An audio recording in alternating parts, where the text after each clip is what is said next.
Hey everyone, welcome to Gaming Explain. In today's video, I'm gonna show you how to turn off FIFA notification. So, let's get started. Begin by launching settings on your mobile device. In the search bar, type in apps and perform your search.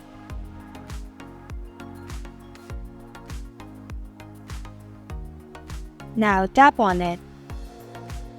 Then select Manage Apps option.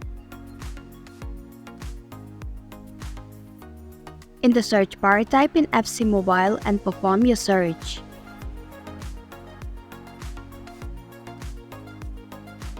Now tap on it. Then select Notifications option. Now disable Show Notifications option. And that's it. Thanks for watching Gaming Explain. If you like this video, hit the like button and drop a comment with any questions or feedback. If you are new, subscribe and click the bell icon to stay updated on the future videos.